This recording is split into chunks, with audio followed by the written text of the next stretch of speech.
Lauren Bacall's glory was forged in the blood and destruction of Mayo Methot. The Hollywood machine ruthlessly pulverized the discarded wife, leaving her to rot in cold isolation solely to clear the path for the young mistress to ascend. The very existence of Lauren Bacall was an irreversible death sentence for Mayo Methot. Betty Joan Persky was born in the Bronx, Jewish, and raised by a single mother. Before she was a legend, she was merely a statistic waiting to happen. In 1943, she was nobody, an usherette guiding people to their seats to watch the lives of others, a garment district model counting nickels at drugstore counters. She possessed no confidence. In fact, she was paralyzed by insecurity, trembling when eyes fell upon her. Yet she had a face that caught the light in a way that made photographers stop working. It was that face, staring out from the cover of Harper's Bazaar in March 1943, that sealed her fate. She wasn't looking for Hollywood. Hollywood was looking for raw material. The man who saw the magazine was Slim Keith. She showed it to her husband, Howard Hawks. And that is where the tragedy begins. Because Howard Hawks was not just a director, he was an aristocrat of the cinema, cold, calculating, and obsessed with control. He was a man who didn't just want to direct actors, he wanted to invent them. Hawks had a theory. He believed he could take anyone, absolutely anyone, and turn them into a star if they surrendered to his will. He once made a bet with Ernest Hemingway that he could make a great movie out of the worst book Hemingway could find. He won that bet. Now he wanted to win a bigger one. He wanted to build the perfect woman. He saw Betty Persky not as a human being with dreams, but as a lump of unshaped clay. He sent a telegram. He brought her to California. When she arrived, she was 19. She had never been on a plane. She had never been in love. She had no armor. She stepped off the train into a world of wolves, armed only with a coat she bought on sale, and a mother who was just as terrified as she was. Hawks met her.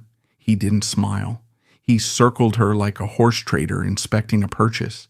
He told her she was too high-pitched. He told her she was too eager. He told her that her name, Betty, was too soft. It sounded like a housewife.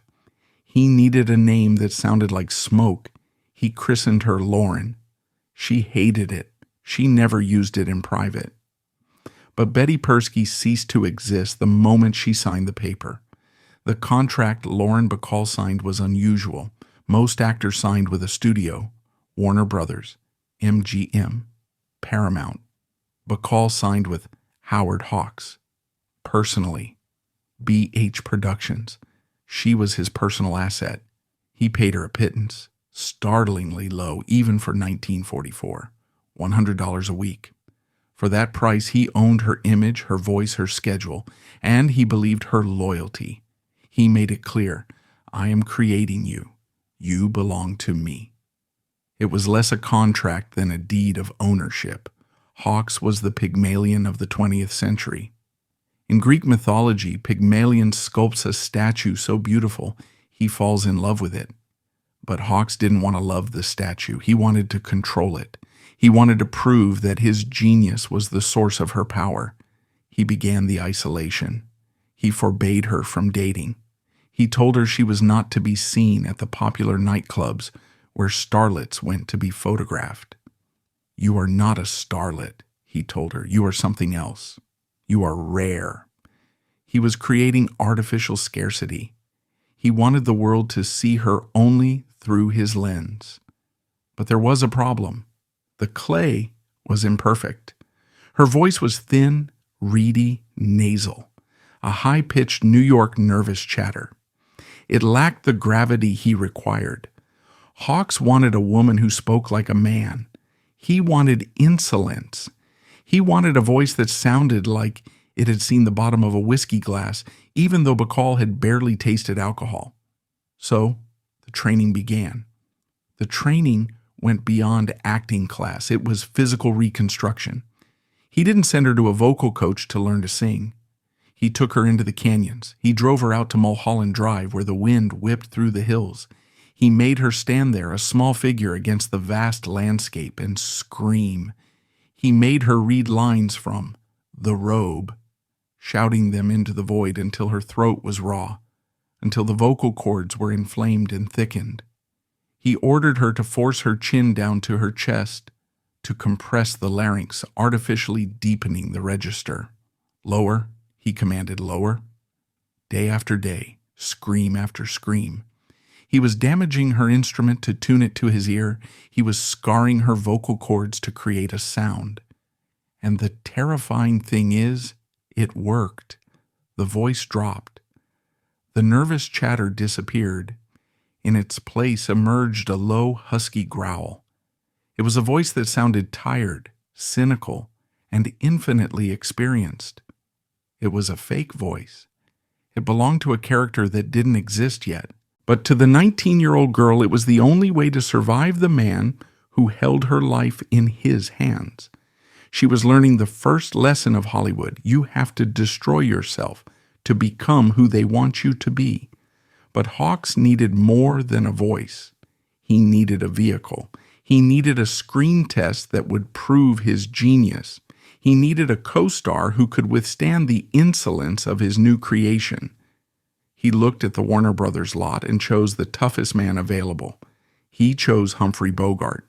Hawks thought he was casting a foil. He thought he was putting a tiger in a cage with a lion tamer. He had no idea that by putting them together, he was lighting a fuse that would blow his entire carefully constructed experiment to pieces. The stage was set. The clay was molded. The script was written. But the human heart is the one variable a dictator cannot control.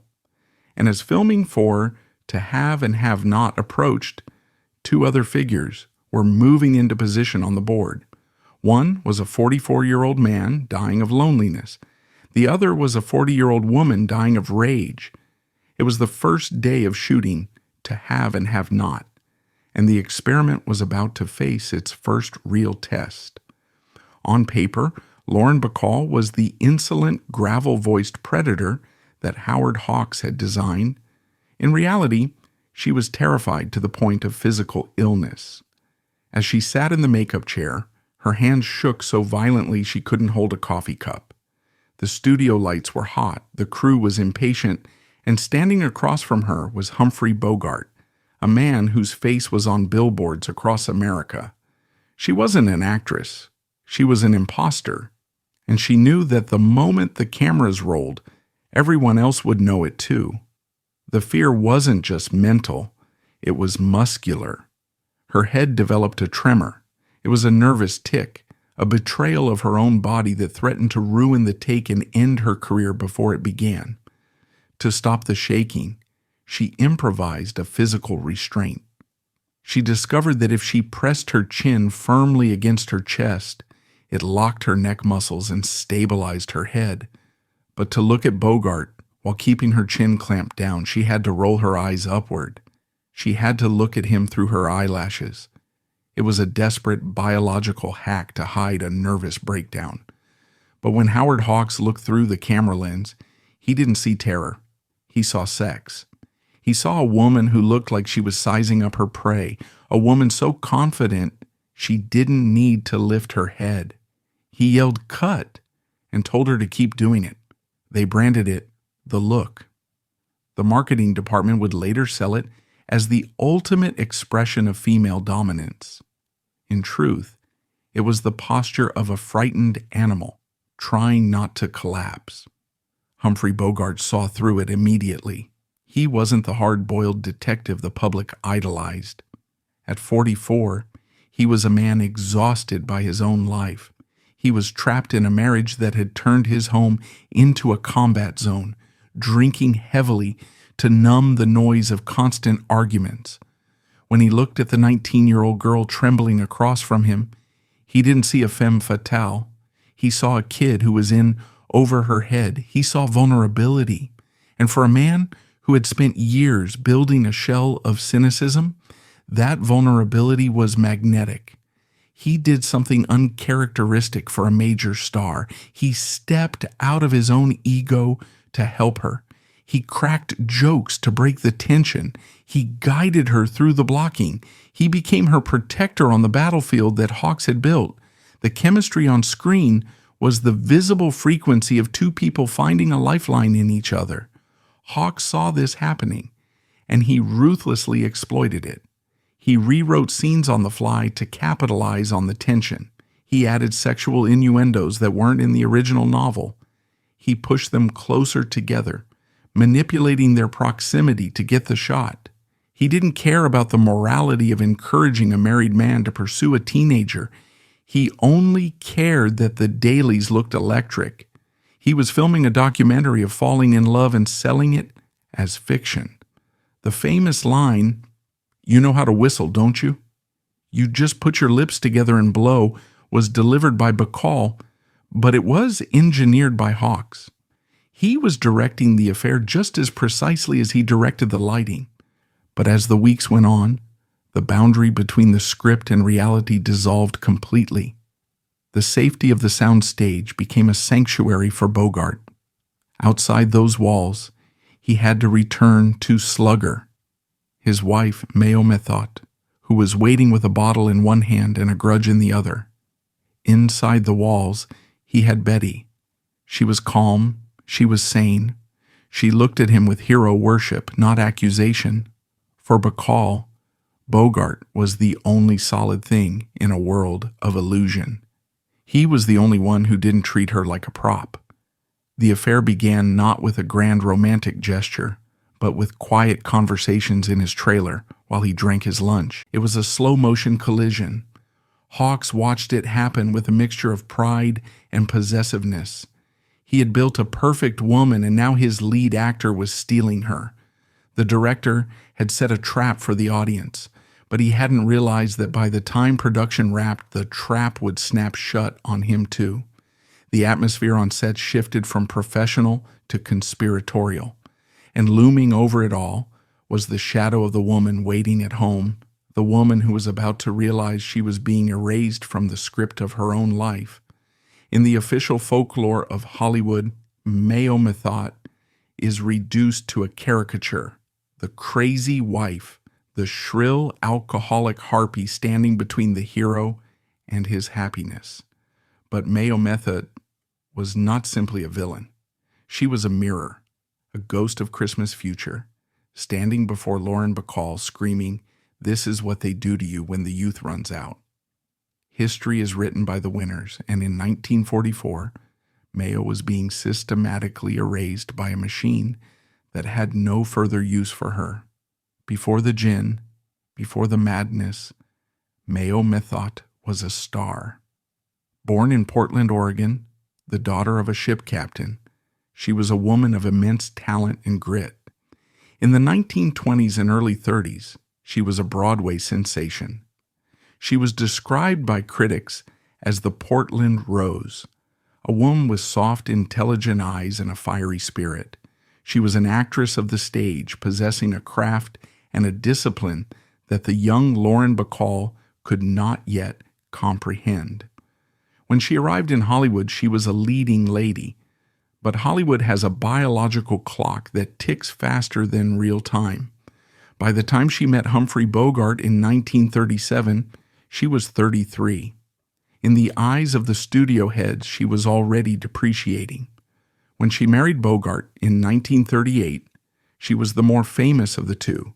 She was the veteran. He was the contract player struggling to find his footing. But over the next 6 years, a cruel inversion took place. As Bogart's face lined and weathered, he became distinguished. He became a symbol of masculine toughness. As Mayo's face lined and weathered, she became haggard. She became a liability. The industry that had courted her suddenly stopped calling. The scripts dried up. The phone stopped ringing. She was left alone in the sprawling house on Horn Avenue, watching her husband rise to global superstardom while she was relegated to the role of Mrs. Bogart. This loss of identity is the crucial context for the violence that followed. Mayo Methot didn't drink because she was naturally vicious. She drank to drown the deafening silence of a career that had ended without a funeral. She was a woman of immense energy with nowhere to direct it, so she directed it at the only target available, her husband. She became paranoid, possessive, and terrified, and she was right to be terrified.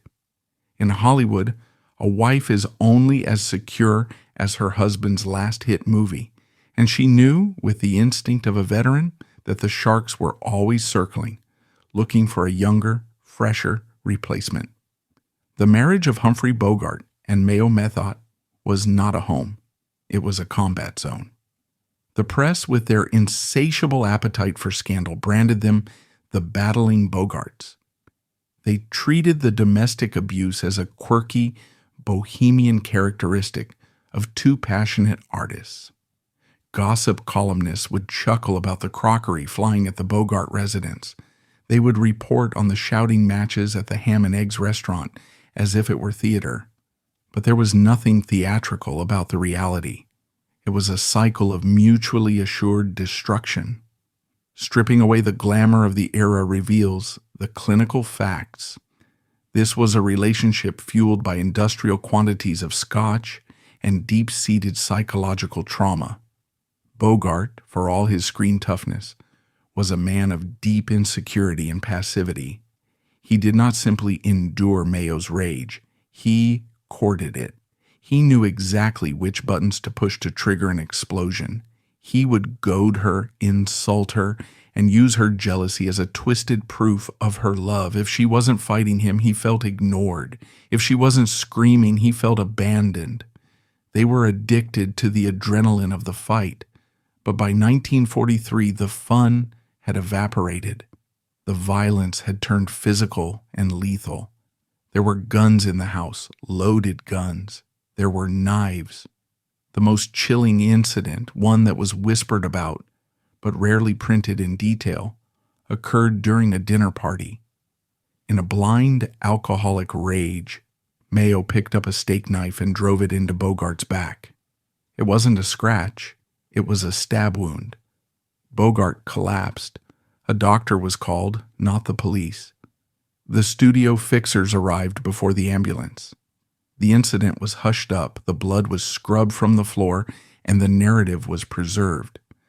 But Bogart carried the physical scar and the realization that his wife was capable of killing him. This was the man who walked onto the set of To Have and Have Not every morning. He wasn't the cool, detached hero. He was a battered spouse. He arrived at the studio with hangovers that could stun an ox, his eyes bloodshot, his hands trembling until the first drink of the day steadied them. He wore long sleeves to hide bruises. He was a man living in a state of constant high-wire anxiety, waiting for the phone to ring, waiting for the crash. He was looking for an escape hatch. He was looking for someone who wouldn't stab him. And this is where the tragedy of Mayo Methot becomes most acute. She was not oblivious. She was an intelligent woman trapped in a chemical haze. She sensed the shift in the wind before anyone else. She knew that to have and have not was different. Bogart had had affairs before, brief transactional dalliances with extras or makeup girls, and Mayo had tolerated them or beaten him up for them, and they had moved on. But this time, the silence was different. Bogart wasn't fighting back. He was drifting away. He was coming home with a different scent on his clothes, not of cheap perfume, but of hope. And to a woman like Mayo, hope was the most dangerous thing of all. As filming progressed, Mayo Methot began to wage a campaign of psychological warfare against the production. She couldn't stop the movie, so she tried to destroy the peace of the people making it. She became a phantom haunting the Warner Brothers lot. She would call the soundstage incessantly. The phone on the set would ring, a shrill mechanical intrusion into the carefully constructed fantasy world of Howard Hawks. When the assistant directors answered, they would hear a voice slurring, with gin and rage, demanding to speak to Bogey. They would try to deflect, to lie, to say he was in a scene. But Mayo was relentless. She would call 10, 20 times an hour. When Bogart finally took the receiver, the cast and crew would fall silent.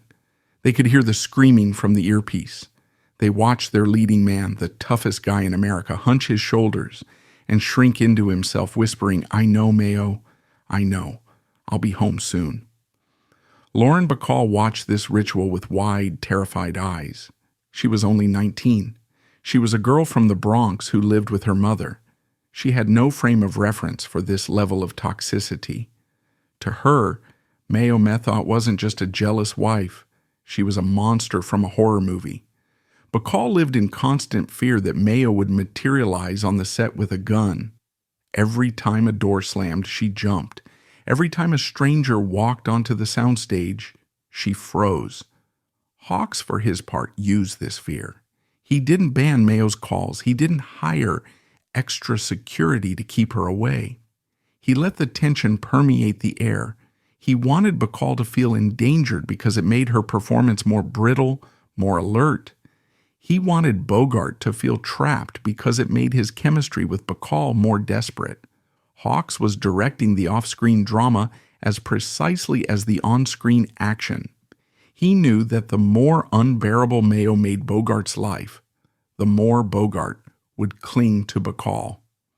Mayo, in her attempt to pull her husband back, was inadvertently driving him straight into the arms of her rival. The psychological toll on Mayo during these weeks was catastrophic. Imagine sitting alone in a large, empty house, pouring drink after drink, imagining your husband in the arms of a woman half your age. Imagine knowing that the entire world, the newspapers, the studio, the public, is rooting for the other woman. Imagine knowing that you are being cast as the villain in your own life story. The paranoia consumed her. She began to hallucinate betrayals. She hired private detectives. She threatened to burn the house down. She was a woman screaming into the void, and the only answer she got was the echo of her own irrelevance. The inevitable collision finally happened. Mayo Methot decided that the phone calls were not enough. She needed to mark her territory. She decided to visit the set. The day Mayo arrived on stage 19, the temperature in the room seemed to drop 10 degrees. The contrast was so stark it felt cruel. Here was Lauren Bacall, 19, immaculate, clad in the sleek, tailored costumes Hawks had designed, her skin glowing with youth and the masterful lighting of Sid Hickok's. She was the future. And walking towards her was Mayo Methot, 40 years old, her face puffy from water retention and alcohol, her eyes rimmed with red, her body thickened by neglect and despair. She was the past. The crew held their breath. They expected a scene. They expected the slugger to throw a punch or a bottle, but the reality was far more painful. Mayo didn't scream. She tried to be charming. She tried to play the role of the supportive wife. She linked her arm through Bogart's, marking her possession. She smiled a brittle, tight smile at Bacall and said, "Hello, my dear." It was a display of tragic dignity. Mayo was trying to pretend that she was still part of this world, that she was still a star, that she was still the woman Bogart loved. But everyone in the room, the grips, the electricians, the script girls, could see the truth. They saw Bogart stiffen at her touch. They saw the way he looked at her with a mixture of pity and revulsion. They saw Bacall shrinking back, trying to make herself invisible, terrified of the woman, but also horrified by the premonition of what Hollywood did to women. Hawks watched it all from his director's chair, his face unreadable. He didn't intervene. He let the scene play out. He knew that this visual contrast was more powerful than anything he could say. He saw Bogart looking from the wreckage of his wife to the perfection of his new co-star. The choice was being made right there in the uncomfortable silence of the soundstage. Mayo thought she was fighting for her marriage, but by stepping into the light, She had revealed exactly how broken she was. She had walked into a trap. She had confirmed the studio's narrative. She was the baggage that needed to be cut loose. Following the set visit, the machinery of the studio system began to turn against Mayo Methot with lethal efficiency. In 1944, the studios controlled not just the movies, but the news. The publicity department at Warner Brothers saw the dailies. They saw the chemistry between Bogey and Bacall. They smelled money, a lot of money. But there was an obstacle: the wife.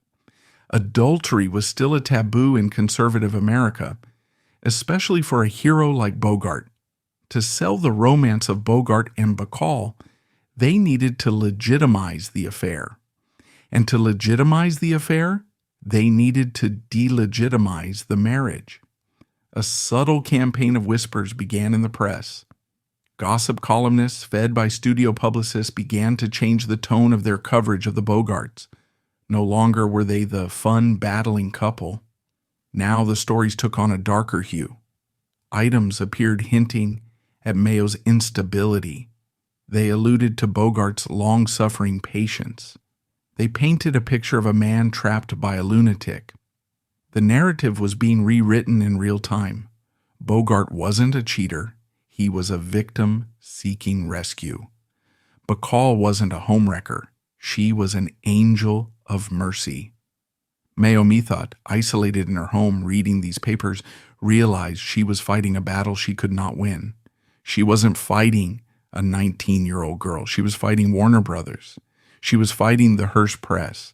She was fighting the entire capitalist machinery of American entertainment.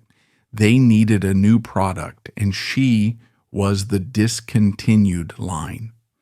The tragedy of Mayo Methot is that she was right. She was right about the affair. She was right about Hawks manipulating them. She was right about being replaced. But in a world built on illusions, being right is no defense against being old. As the filming of To Have and Have Not wrapped, Mayo was still clinging to the wreckage of her marriage, believing she could salvage it. She didn't know that the decision had already been made. The architects of the industry had looked at the balance sheet. The young model was an asset. The aging wife was a liability. And in Hollywood, liabilities are liquidated. The ghost of Mayo Methot hovered over every frame of the film, but she was already fading. She was being edited out of the story of her own life. But before she disappeared completely, she would make one last desperate stand, a stand that would force Lauren Bacall to make a choice that would define the rest of her life. The war was moving from the soundstage to the bedroom, and the casualties were just beginning to mount. As the external pressure from Mayo Methot mounted, the internal dynamic on stage 19 shifted. The soundstage ceased to be a place of work and became a bunker. For Humphrey Bogart, the hours between action and cut were the only times he could breathe without the scent of stale scotch and accusation filling his lungs. For Lauren Bacall, the set was the only place she felt safe from the terrifying vastness of the industry. They were two refugees hiding in plain sight, and their intimacy was forged not in grand romantic gestures, but in the quiet desperation of survival. The romance of Bogey and Bacall is often depicted as a lightning strike of passion. In reality, it was a slow-motion rescue mission. During lunch breaks, while the crew dispersed to the commissary, Bogart and Bacall would retreat to his dressing room. It wasn't for sex, it was for solace. They would sit there, eating soup and sandwiches, often in silence. Bogart, the 44-year-old superstar, would shed the armor of the hard-boiled detective. He would take off the hairpiece he wore for the cameras. He would let his shoulders slump. He allowed this 19-year-old girl to see him as he truly was, tired, trapped, and lonely. It was in these quiet moments that the power dynamic inverted. On screen, Bogart was the cynical mentor, and Bacall was the insolent pupil. Off-screen, Bacall became the caregiver. She possessed a stoic maturity that belied her age, a result of being raised by a single mother who demanded resilience. Bogart, conversely, was emotionally stunted by years of studio coddling and abusive relationships. He needed a mother figure as much as he needed a lover. He began to call her Baby. The public thought it was a dashing pet name. In truth, it was an acknowledgement of her youth, but also a subconscious admission of his own dependency. He was the one who needed holding. Howard Hawks watched this developing bond with the cold, predatory eye of a scientist whose experiment has gone rogue. At first, he had encouraged the flirtation to get a better performance. He had manipulated scenes to force them closer. But as the weeks wore on, he realized the chemistry was no longer being acted. It was real, and more importantly, it was excluding him. Hawks was a man who demanded total ownership of his creations. He wanted Bacall to look at him for approval, not Bogart. He wanted to be the sun in her solar system.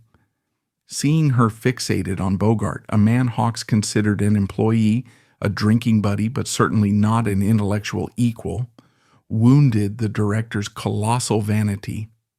The Pygmalion narrative was breaking down. The statue wasn't just coming to life. She was walking away with the wrong man. As the production of To Have and Have Not neared its conclusion in the early spring of 1944, a palpable dread settled over the lovers. The film set was a bubble, a suspended reality where the laws of the outside world didn't apply. Within the bubble, Bogart was free and Bacall was safe. But the end was coming. The wrap party wasn't a celebration. It was a sentencing hearing. It meant Bogart would have to return to the house on Horn Avenue, to the loaded guns and the screaming matches, with no excuse to leave in the morning. It meant Bacall would return to being a contract player with an uncertain future, no longer protected by the daily proximity to the biggest star on the lot. The desperation accelerated their commitment. They began to take risks. They met in secret at the lakeside house of Peter Lorre, or in parked cars on dark streets, passing notes like high school students. But these weren't love notes, they were strategy documents. Bogart was confessing his misery, telling her he couldn't take it anymore, that he was drinking himself to death. Bacall was the anchor, telling him to hold on, promising him that there was a life on the other side of the chaos. She was 19, urging a middle-aged man to save himself. The match scene in the movie, where Bacall lights Bogart's cigarette, became iconic because it captured the vibration of this specific moment in time. The shaking of her hands was real. The intensity of his gaze was real. They were looking at each other as if they were the only two people on earth, because in their minds, they were. They were clinging to the wreckage of a sinking ship. But the camera was rolling, and Howard Hawks was behind it, capturing their souls and planning how to edit them for maximum profit. He knew the film would be a hit. He knew he had captured lightning. But he also decided that once the camera stopped rolling, he would crush the romance that had made it possible. The moment filming wrapped, Howard Hawks made his move. He could not allow his discovery to throw her career away on a washed-up alcoholic actor with a violent wife. But his motivation wasn't protective. It was possessive. He summoned Bacall to his office. The atmosphere was not one of congratulations for a job well done. It was an interrogation. Hawks sat behind his desk, the power disparity deliberately emphasized. He looked at Bacall with a mixture of disappointment and disdain. He didn't yell. He was too sophisticated for that. He used a scalpel. He told her, with absolute authority, that she was making a fool of herself. "You think he loves you?" Hawks asked. "He's just going through a midlife crisis. He does this with every leading lady. You're nothing special, Betty. You're just the flavor of the month." He planted the seeds of doubt. He told her that Bogart was weak, that he would never leave Mayo, that he would drag Bacall down into the gutter with him. He painted a picture of her future, washing the socks of a drunk, her career over before it began, her name forgotten. He attacked her insecurity, the very insecurity he had helped manufacture. He reminded her that she was a creation of his lighting, his direction, his script. Without me, he implied, you are just a Jewish girl from the Bronx with big feet. Then came the threat, the weaponization of the contract. Hawks told her that if she continued to see Bogart, he would wash his hands of her. He wouldn't just fire her, he would exile her. I'll sell your contract to Monogram, he said. The threat hung in the air like toxic smoke. Monogram Pictures was Poverty Row. It was where actors went to make cheap westerns and serials. It was the graveyard of ambition. To a young actress who had just tasted the A-list, this was a threat of professional execution. Bacall left the office shaking. The bubble had officially burst. She was now standing in the cold light of reality, facing a choice that no 19-year-old should have to make. On one side was the man she loved, who was currently too weak to leave his abusive wife. On the other side was the man who owned her career, threatening to destroy her if she followed her heart. She went home and waited for the phone to ring. But when it did, it wasn't Bogart telling her he had left Mayo. It was Bogart, drunk, crying, calling from the bathroom of his marital home, whispering that he couldn't get out, that Mayo was threatening to kill herself, that he was trapped. The trap had snapped shut. The film was in the can. The director had turned enemy, and the hero was missing in action. Act 1 was over. The real war had just begun. The sheer terror that gripped Lauren Bacall in the spring of 1944 was rooted in the rigid geography of the studio system. It was a caste system as rigid as any feudal society. At the top was MGM, the Tiffany studio. Then came Warner Brothers, Paramount, and Fox. These were the palaces. At the very bottom, in the gutter of the industry, was Monogram Pictures. Monogram was known as Poverty Row. They churned out cheap westerns, serials, and exploitation films on shoestring budgets. They shot movies in 6 days. The sets shook when doors slammed. The lighting was flat. For an actor, being sent to Monogram was not a demotion. It was a burial. It was the industry's way of saying you were garbage. When Howard Hawks threatened to sell Bacall's contract to Monogram, he wasn't just threatening her bank account. He was threatening her existence. He was telling her that he would take the global icon he had just created, the girl on the cover of Harper's Bazaar, the girl the press was calling the Look, and throw her into the mud. He knew exactly what this would do to her psyche. Bacall was 19. She had grown up poor. The fear of poverty, of going back to counting nickels for lunch, was hardwired into her DNA. Hawks was weaponizing her class insecurity against her romantic desires. This was the Pygmalion myth turned dark. The sculptor had fallen in love with his statue, but when the statue fell in love with someone else, the sculptor picked up a hammer. Hawks's behavior during this period reveals the true nature of the director-star relationship. It was never about art, it was about ownership. He viewed Bacall's feelings for Bogart as a breach of contract. In his mind, she was defective product. And if she wouldn't work for him, emotionally and professionally, he would make sure she wouldn't work for anyone else. He stopped speaking to her. He would look through her on the lot. He instructed his secretary to block her calls.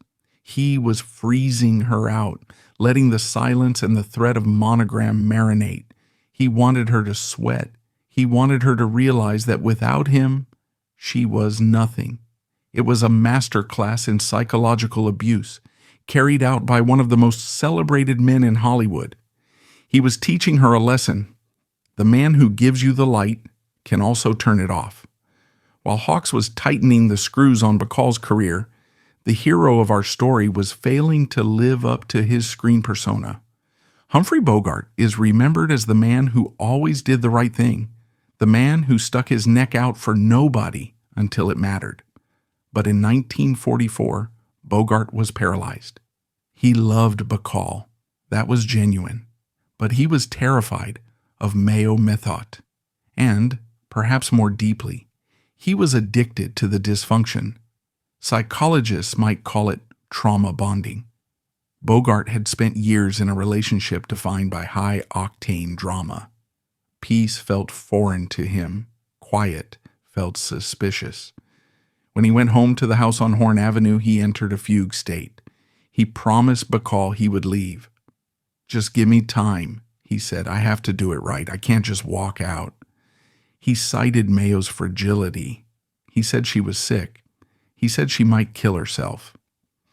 These were excuses, and Bacall, young as she was, began to suspect it. She was learning that adult men, even famous tough men, were capable of profound cowardice. The communication between them became a series of frantic, covert operations. Bogart would sneak out to a payphone at the drugstore to call her. The conversations were circular and exhausting. He would cry. He would tell her how much he loved her, how miserable he was. Then he would hang up and go back to Mayo. Bacall was left holding the receiver in her mother's apartment, staring at the wall. She was the other woman, the secret, the shame. Hawks knew this was happening. He had predicted it. "He'll never leave her," Hawks had told Bacall. "He's washing your socks in his tears, but he's sleeping in her bed." Every day that Bogart stayed with Mayo, Hawks's cruel prophecy seemed more accurate. The director was winning the psychological war. He was proving to Bacall that the only stable thing in her life was the contract she had with him. He was banking on her breaking point. The breaking point arrived not with a bang, but with a terrifying silence. For a period of several weeks, the relationship went dark. Bogart, under intense pressure from Mayo and likely drowning in guilt and alcohol, tried to make the marriage work. He cut off contact. For Bacall, this was the abyss. She had risked everything, her reputation, her career, her relationship with her mentor, for a man who had now ghosted her. She was 19, alone in Los Angeles with the sword of Damocles, monogram pictures, hanging over her head. She went to the studio every day trying to keep her head high, trying to maintain the insolent persona Hawks had built, while inside she was disintegrating. The press, meanwhile, was starting to smell blood. The narrative of the perfect couple was fraying. Rumors of the split began to circulate. Gossip columnists who build you up only to tear you down started sharpening their knives. Was Bacall just a fling? Was she dumped? Was Hawks right all along? It was in this crucible of isolation that Lauren Bacall truly grew up. She realized that no one was coming to save her. Not Bogart, who was too weak. Not Hawks, who was too vindictive. She had to save herself. She stopped calling Bogart. She stopped begging. She focused on the work. She showed up on time. She hit her marks. She adopted a mask of indifference that was far more convincing than any acting she had done on screen. She was playing the game now. She realized that in Hollywood, vulnerability is blood in the water. If you bleed, they eat you. So she cauterized the wound. She became the look not because she was seductive, but because she was armored. But just as she was resigning herself to the loss, the phone rang again. It was the middle of the night. It was Bogart, and he wasn't calling to say goodbye. He was calling because he had realized something that terrified him more than Mayo, more than the studio, more than the scandal. He realized that without the girl he was going to die. Not metaphorically. He knew his liver wouldn't last another year of Mayo's wars. He was calling to surrender. But surrender in this war would require a level of brutality he hadn't yet shown. The final act of the marriage was about to begin, and it wouldn't be a civil divorce. It would be an amputation. There is a specific sound that defined the winter of 1944 for Lauren Bacall. It wasn't the applause of a premiere or the shout of a director. It was the ringing of a telephone at 3 a.m. In the mythology of Bogey and Bacall, we focus on the visuals, the cigarette smoke, the heavy-lidded eyes, the glamour. But if you strip away the visuals, the story becomes a horror movie played out over a copper wire. For weeks, Bacall lived her life attached to the phone in her mother's apartment. She was 19 years old, sitting in the dark, listening to a man disintegrate. These were not romantic calls. They were dispatches from a war zone. Bogart would call in the dead of night, usually drunk, his voice slurring into the receiver. Sometimes he was weeping, a sound so alien coming from the screen's toughest tough guy that it frightened her more than his anger. He would ramble about his guilt, about Mayo's threats, about his failing liver. But often the most terrifying thing wasn't what Bogart said. It was what Bacall could hear in the background. She could hear the crashing of glass. She could hear the distinct shrill scream of Mayo Methot. Sometimes she could hear Mayo grabbing the extension line in the house, breathing heavily, or screaming obscenities at the Jew bitch who was stealing her husband. Bacall was forced to be a voyeur to the violence she was causing. She was the third wheel in a vehicle careening off a cliff. This period was the crucible that burned away the last remnants of Betty Persky. You cannot remain a child when you are the lifeline for a 45-year-old man contemplating suicide. Bacall stopped sleeping. She lost weight. Her famous sultry look, the hollow cheeks, the heavy eyes, became less of a makeup trick and more of a symptom of exhaustion. She was carrying the emotional weight of three people, herself, her lover, and his wife. Howard Hawks, observing from a distance, saw this physical deterioration. He didn't offer sympathy. He offered a smirk. To him, this was proof of his hypothesis. "I told you," his silence seemed to say. "He is dragging you down to his level." Hawks was betting that the sheer exhaustion would break her, that she would eventually hang up the phone and come crawling back to the safety of his control. He underestimated her endurance. He didn't realize that the girl from the Bronx had a spine made of steel, forged in the fires of her own fatherless childhood. She wasn't going to hang up. She was going to wait him out. The dynamic of the affair shifted in late 1944. Until this point, Bacall had been the passive recipient of Bogart's attention, the baby who waited to be chosen. But the nightly terror of the phone calls, combined with the professional guillotine hanging over her head, forced a metamorphosis. She realized that Bogart was stuck in a loop. He was an addict, addicted to the alcohol, yes, but also addicted to the cycle of abuse with Mayo. He would fight, leave, feel guilty, return, apologize, and fight again. It was a centrifugal force that would never stop unless an external object broke the momentum. Bacall decided to be that object. She stopped being the comforter. She became the strategist. During one of their clandestine meetings, likely in his car parked on a nondescript side street to avoid the gossip columnists, she changed the script. She didn't cry. She didn't beg. She looked at him with the cold, hard stare that Hawks had taught her, and she gave him an ultimatum.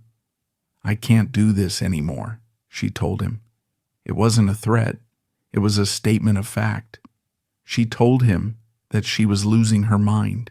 She told him about Hawks's threats to sell her to Monogram. She laid the stakes on the table. If he stayed with Mayo, he was condemning Bacall to professional death. He had to choose, not between two women, but between life and death, his life and her career. This was the moment the girl died. A 19-year-old does not force a superstar to choose. A woman does. She stripped away his excuses. She refused to accept Mayo is sick as a reason to stay. She forced him to look at his own reflection. She told him, in essence, that he was not the hero he played on screen. He was a coward, hiding behind a bottle and a crazy wife. It was a gamble of immense proportions. Bogart could have easily walked away. It would have been easier for him to stay in the misery he knew than to leap into the unknown with a girl half his age. But Bacall had calculated correctly. She knew that beneath the guilt, Bogart was desperate to be saved. She was offering him a life where he didn't have to be afraid to go home.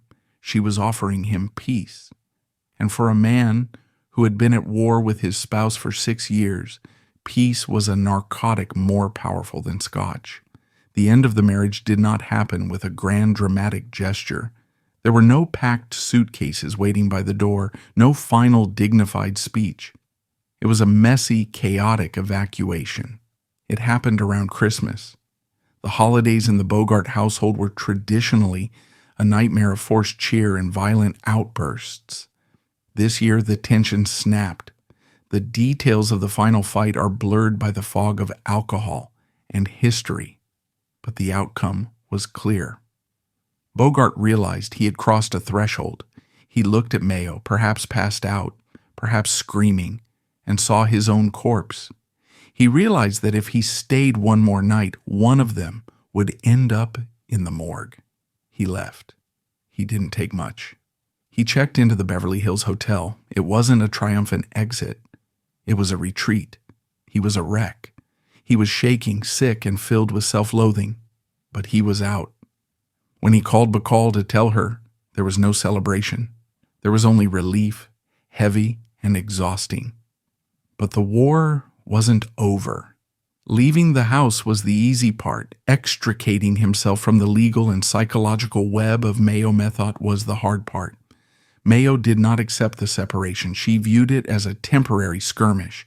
She continued to call. She continued to threaten. She believed with tragic delusion that he would come back once he sobered up, just like he always did. But this time, Bacall was there to block the door. She became his gatekeeper. She managed his schedule. She managed his sobriety, or at least tried to mitigate the damage. She stepped into the role of Mrs. Bogart before the ink on the divorce papers was even drafted. Howard Hawks watched this development with fury. His threat to sell her to Monogram was still on the table, but now he faced a new problem. If he destroyed Bacall, he risked alienating Bogart completely. And Bogart was Warner Brothers' biggest star. Hawks was checkmated by the very romance he had tried to crush. He realized he had lost the girl. She wasn't his clay anymore. She was Bogart's iron. The stage was set for the final act. The lovers were reunited, but they were standing on a battlefield littered with casualties. Mayo was broken. Hawks was vengeful. And the press was waiting to see if this scandalous pairing would survive the harsh light of the real world. They had survived the night, but morning was coming, and with it, the bill for the damage they had caused. Once Humphrey Bogart moved out of the house on Horn Avenue, the machinery of Hollywood switched gears with terrifying speed. The studio system, which had previously fueled the rumors of the affair to generate heat, now needed to sanitize it to generate profit. The Big Sleep was in production, and Warner Brothers needed Bogey and Bacall to be America's sweethearts, not adulterous homewreckers. To achieve this, Mayo Methot had to be liquidated. Not physically, of course. That would be messy, but legally and socially. She had to be converted from a wife into a settlement figure. The divorce proceedings were a masterclass in corporate efficiency. Mayo, broken and exhausted, accepted the terms. She didn't have the fight left in her to drag it out in court. She took the money, the house, and the humiliation.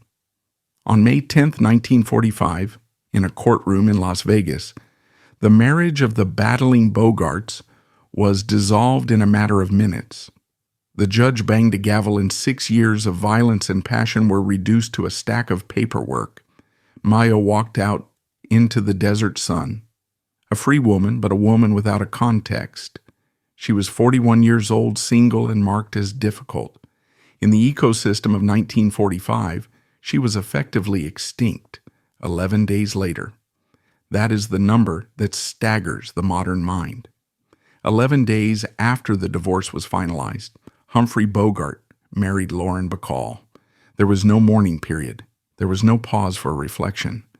The haste suggests a desperation to lock the door before the ghost could get back in. They chose Malabar Farm in Ohio for the ceremony, the home of Pulitzer Prize-winning author and friend Louis Bromfield. It was chosen for its seclusion, far away from the prying eyes of the Hollywood press corps, and, more importantly, far away from Mayo Methot. The media painted the wedding as a pastoral fairy tale. They described the rolling hills, the simple ceremony, the taming of the bachelor. But look closely at the newsreel footage. Look at Bogart. He is weeping openly during the vows. These are not just tears of joy. They are tears of a man releasing a decade of tension. He looks shell-shocked. And look at Bacall.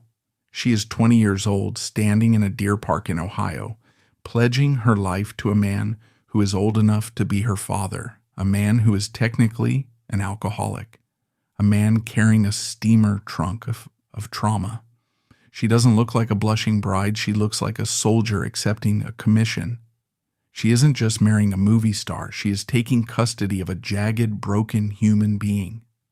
While the newlyweds were honeymooning back in Los Angeles, Howard Hawks was finalizing his own divorce from Lauren Bacall. But his was a business transaction. He had watched the wedding from afar with a mixture of disgust and boredom. To Hawks, a happy Bacall was a useless Bacall. He had created a creature of tension, of insolence, of hunger.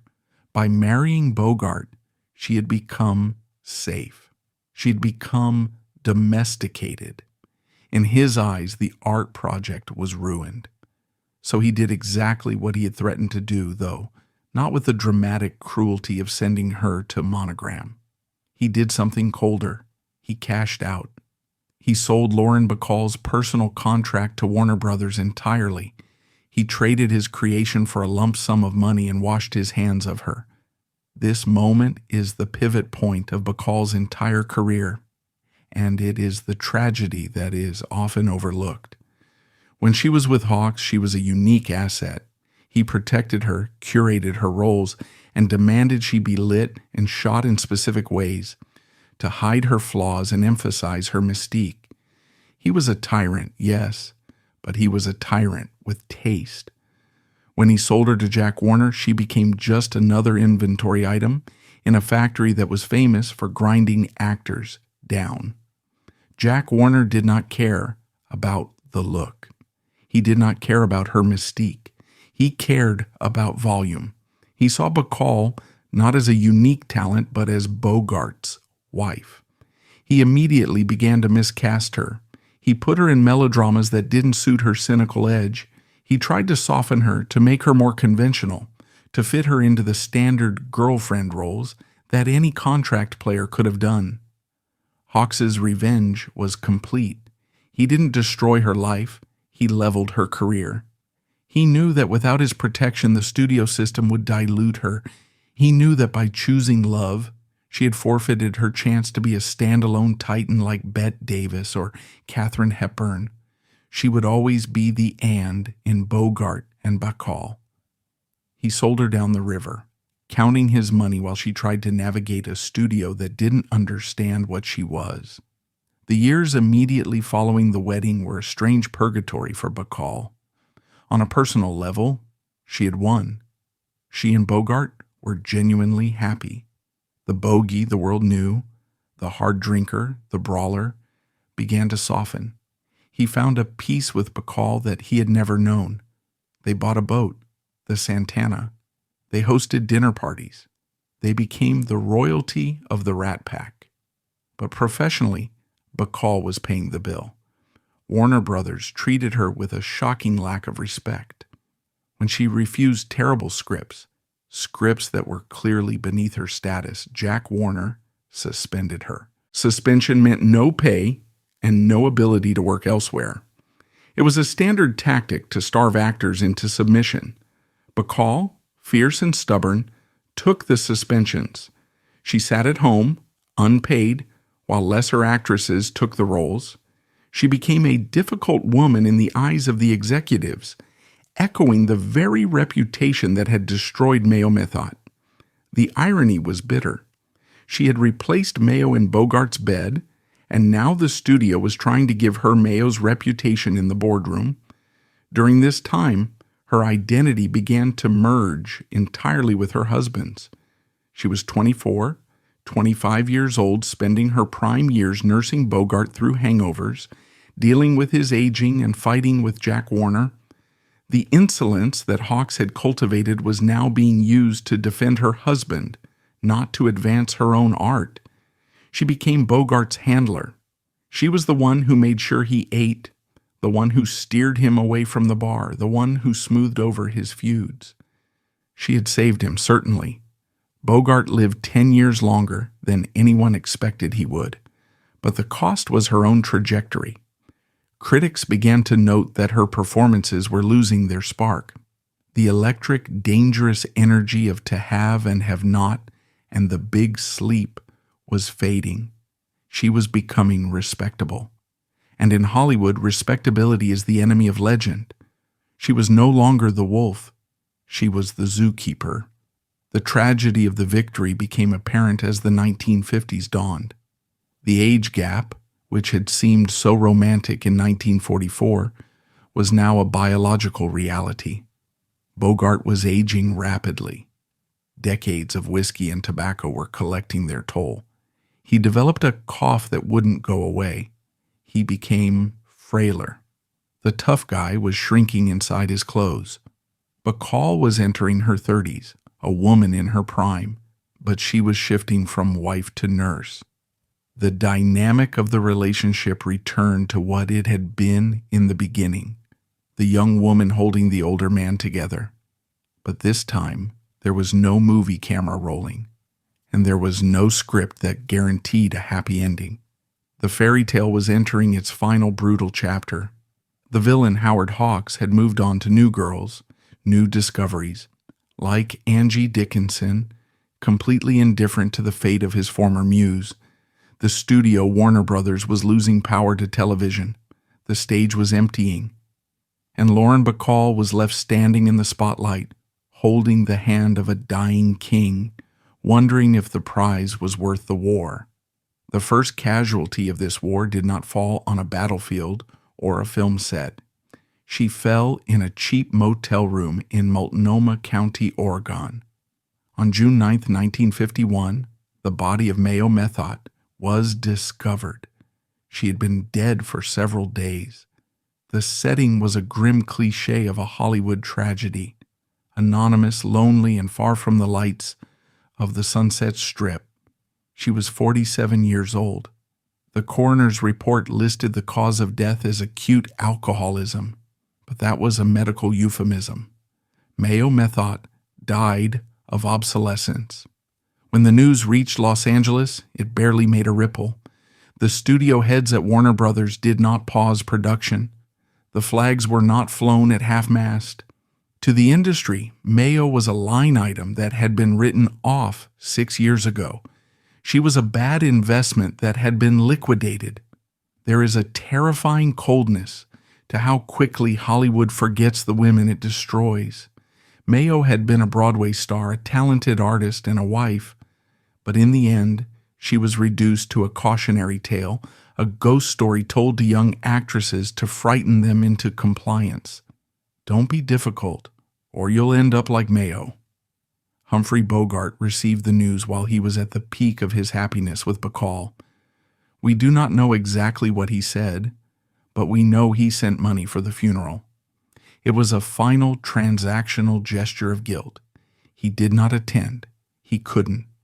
To face Mayo's coffin would be to face the wreckage of his own past, to acknowledge that his liberation had come at the cost of her destruction. Mayo was buried in Portland, her grave modest, her legacy erased. She was the human sacrifice upon which the legend of Bogey and Bacall was built. Mayo Methot was not a villain. She was a woman who screamed because she was in pain, who drank because she was afraid, and who fought because she was being replaced. Her death proved the central thesis of the studio system. A woman is only valuable as long as she is desired. Once the desire fades, she is trash. With Mayo gone, the shadow over the Bogart household shifted. It was no longer the shadow of the past. It was the shadow of mortality. The fairy tale of the king and queen of Hollywood began to curdle into a medical drama. By 1956, the lifestyle that had defined Humphrey Bogart, the chain-smoking, the hard drinking, the late nights, presented its bill. He developed a persistent cough. He lost his appetite. The tough guy who had faced down Nazis in Casablanca and gangsters in The Maltese Falcon was diagnosed with esophageal cancer. The roles in the house on Mapleton Drive reversed completely. Lauren Bacall, now 32, ceased to be the wife and became the nurse. The baby had to grow up again. She watched as the man she worshipped withered away. Bogart shrank. His skin turned gray. He weighed 80 pounds. The studio, Warner Brothers, watched from a distance, calculating the insurance payouts and preparing the obituaries. They were already scouting for the next tough guy to replace him. This period was Bacall's true crucible. It is easy to love a movie star when he is holding a glass of scotch on a yacht. It is much harder to love him when he is screaming in pain, when he is terrified of the dark, when he is dying by inches. Bacall did not flee. She did not crumble. She orchestrated his final days with the same fierce protectiveness she had shown during their courtship. She barred the press from the house. She lied to the public to protect his dignity. She created a cocoon of normalcy around a dying man, hosting cocktail hours in the bedroom where Bogart would sit in a wheelchair, dressed in a smoking jacket, pretending he wasn't leaving.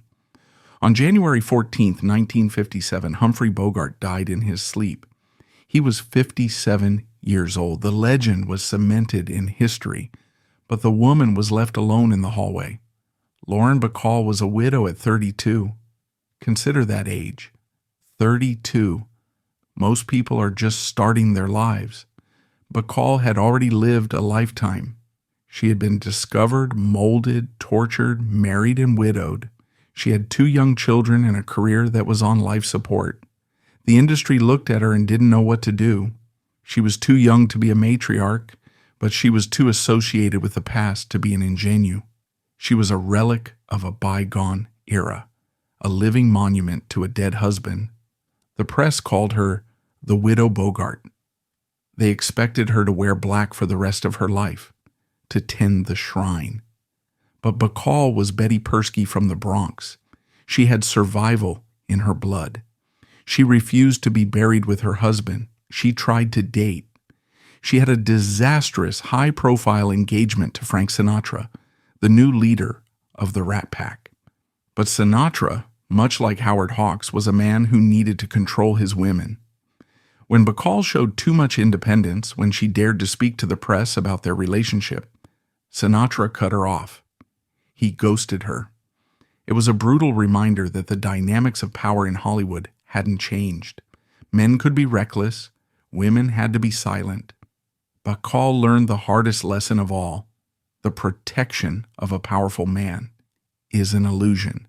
Bogart protected her until he died. Hawks protected her until he sold her. Sinatra protected her until he got bored. If she wanted to survive, she had to stand alone. She left Hollywood. She went back to New York. She returned to the stage. It was a reclaiming of her identity. She stripped away the look. She stopped trying to be the sultry siren. She used her real voice, the one Hawks had tried to crush, and she shouted to the back row of the theater. She won Tony Awards. She built a second act, then a third. She proved that she was not just a creation of a director or a wife of a star. She was an entity. And what of the architect? What of Howard Hawks? While Bacall was mourning and Mayo was rotting, Hawks continued to make movies. He continued to find young women. He continued to try to mold them. He discovered Angie Dickinson for Rio Bravo, trying to recreate the magic he had stumbled upon with Bacall. He was a factory that never stopped running. Hawks never publicly expressed regret for what he did to Bacall or Mayo. To him, they were just prototypes. One had failed, Mayo. One had malfunctioned, Bacall. So he simply moved on to the next model. He died in 1977, a celebrated genius of cinema, his cruelty whitewashed by his box office receipts. But look at his legacy. He built statues. He didn't build people.